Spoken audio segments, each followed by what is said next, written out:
দাওয়াত দিয়েছেন বাবা, দেখবেন যেদিনকার দাওয়াতটা হয়ে যায়, বাড়ির কেহ যদি না যায়, একজন হলো বাবা দাওয়াত খেতে যায়, যায় না যায় না যাই। আপনার দিনটা চলে আসলো, হঠাৎ করে দিন চলে আসার পরে বাবা একদা আমার নবী পাক ফাতিমাকে বলে, ফাতিমা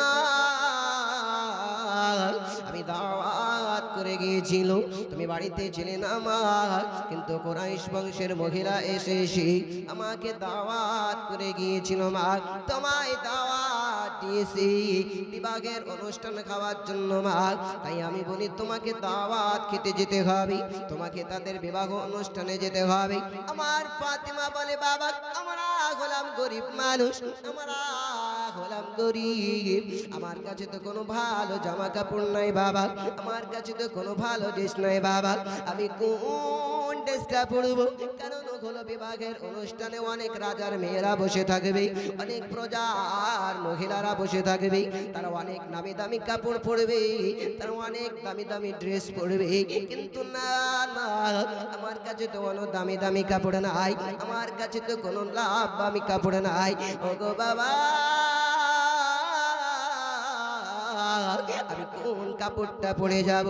আমার কাছে যত কাপড় রয়েছে বাবা সব কাপড়গুলো ফাটা ফাটা, আমার কাপড়গুলো সবগুলো ছেঁড়া ছেঁড়া বাবা, আমি কোন কাপড়টা পরে যাব? হঠাৎ করে যেই না বাবা আলোচনা করতে আরম্ভ করে, আমার আল্লাহ পাক আল্লাহ তাআলা উপর থেকে দেখে ফাতিমা কাপড়ের জন্য বাবার কাছে আরজি করে, আমার নবী পাকের কাছে কাকুতি মিনতি করে।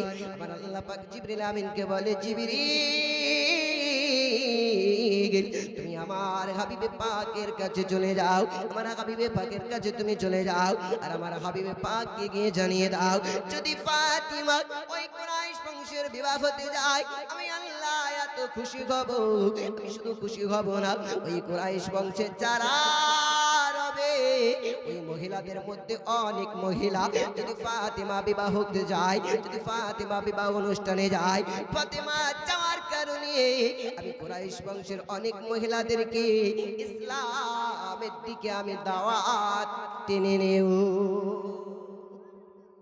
ইসলামের দিকে টেনে নেব। এই কথা বলার পরে হযরত জিবরিল আমিন যেন বাবা হঠাৎ করে আমার আল্লাহ পাকের অর্ডার পাওয়ার পরে আসমান থেকে আপনার চলতে আরম্ভ করলেন, সিদরাতুল মুনতাহা থেকে বাবা টুক টুক টুক টুক করে চলে আসে, আমার নবী পাকের কাছে পৌঁছে গেল।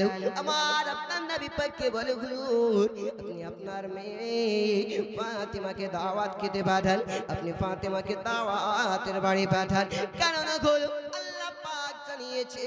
যদি আপনার মেয়ে ফাতিমা দাওয়াত খেতে যায়, যদি বিবাহের অনুষ্ঠানে যায়, আপনার মেয়ে ফাতিমা যাওয়ার কারণে ওই বিবাহের অনুষ্ঠানে কুরাইশ বংশের মেয়েরা যারা কাফের রবে, যারা ইহুদি রবে, আপনার মেয়ে যাওয়ার কারণে ওই কুরাইশ বংশের মেয়েরা ইসলাম গ্রহণ করবে। কি করবে? ইসলাম গ্রহণ করবে। ফাতিমাকে আপনার আল্লাহ পাকে যখন আল্লাহ পাকের ফেরেশতারা আল্লাহ পাকের ফেরেশতা জিবরিল আমিন যখন আপনার এসে জানিয়ে দিলেন বাবা, হঠাৎ করে আমার নবী পাক খুশি হয়ে গেল, না না না ফাতিমাকে আর মানা করতে পারি না, কারণ হলো যে বিবাহ হতে গেলে আমার ফাতিমা হাজিরা হওয়ার কারণে ইসলাম গ্রহণ করবে কুরাইশ বংশের মেয়েরা, আমি নবী পাক ওটা কেমন করে মানা করতে পারি, কেমন করে বাধা দিতে পারি? আমার ফাতিমা আপনার ছেঁড়া ফাটা কাপড় আপনার পরিধান করলেন বাবা, ছেঁড়া ফাটা কাপড় আপনার পরিধান করে নিয়েছি, আমার নবী পাকের কাছে একটা চাদর মোবারক রয়েছে, যে চাদরটা বাবা ফাটা ফোটা ফাটা ফোটা, যে চাদরটা আপনার ছেঁড়া ফাটা চাদরটা, আমার নবী পাক হযরত ফাতিমাকে বলে, মা ফাতিমা তুমি চাদরটা তোমার গায়ে দিয়ে নাও, তোমার গায়ে তুমি চাদরটা জুড়ে নাও, আমি নবীজি আমি তোমার জন্য আল্লাহর কাছে দোয়া করব, আমি আল্লাহর কাছে দোয়া করব মা, যাতে করে তোমার অসম্মান যেন না হয়, তোমার যেন অসম্মান না হয়, তোমার যেন দুর্নাম না হয়। আমার ফাতিমা যেন আমার নবী পাকের কথা শোনার পরে ছেঁড়া ফাটার চাদরটা আপনার পরে নিলেন, ছেঁড়া ফাটার চাদরটা গায়ে দিয়ে নিয়েছে। দরদি ফাতেমা চলতে আরম্ভ করেছেন বাবা। এক পা দু পা করে চলে যায়, এক পা দু পা করতে করতে বাবা ইহুদির বিবাহতে আপনার পৌঁছে গিয়েছে।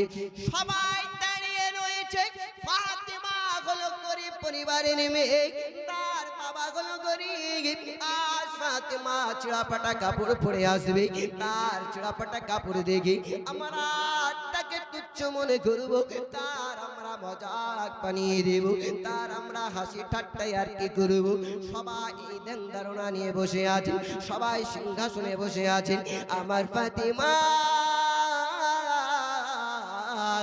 এই ছেঁড়াপাটার চাদর নিয়ে জেনা প্রবেশ করে যায়। জেনা আপনার বিবাহর অনুষ্ঠানে পৌঁছে গেছে, সবাই বসিয়ে রায়। এবার ফাতেমাকে আমরা তুচ্ছ করব, আমরা ফাতেমাকে গরিব বলে অপমান করব, আমরা ফাতেমাকে একটু অপমান করব। জেনা বাবা এই তারা ধারণা নিয়ে বসে আছে, জেনা তাদের চিন্তা ধারণা নিয়ে বসে আছে। আমার ফাতেমা জেনা আপনার রাজপ্রাসাদে প্রবেশ হয়ে গিয়েছে, সবাই সিংহাসনে বসে রয়েছে, সবাই সিংহাসনে বসে রাখায়। আর দেখতে পাই ফাতেমা দিকে তাকাই, যেন ফাতেমা ছেঁড়া ফাটা জামাটা ছেঁড়া ফেটা না হয়, বরঞ্চ ছেঁড়া ফাটা দিয়ে মতির নাই ঝকঝক করে আলো বের হয়ে যায়। সুবহানাল্লাহ সুবহানাল্লাহ। আলোর ন্যায় মতির ন্যায় ঝকঝক করে বাবা ছেঁড়া ফাটা চাদর আর ছেঁড়া ফাটা নয়।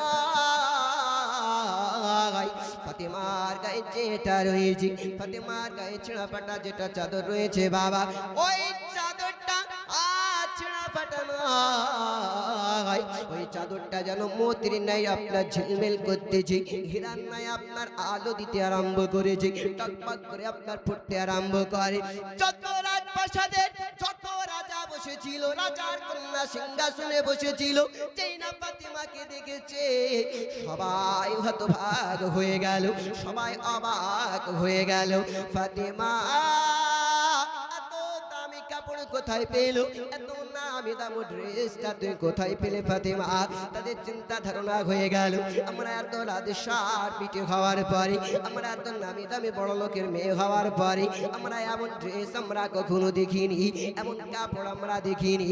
ফাতেমার কাছে যাওয়ার পরে গিয়ে বলে ফাতেমা এমন আমরা চাদর দেখিনি, এমন মুক্তা লাগানো চাদর আমরা জীবনে দেখিনি। ওগো ফাতেমা এই চাদরটা তুমি কোথায় নিয়েছো, তুমি কোথায় কিনেছো? বলে বোন এই চাদরটা আমার কেনা নয়, বরঞ্চ আমার আব্বা জান আমায় দিয়েছে, আমার আব্বা জান আমায় দিয়েছে। সব মহিলা অবাক হয়ে গেল, এমন চাদর কোথায় পাওয়া যায় বলো? আমার নবী পাকের মেয়ে ফাতেমা বলে বোন এমন চাদর কোথায় পাবে না, যদি পেতে চাও আমার নবী পাকের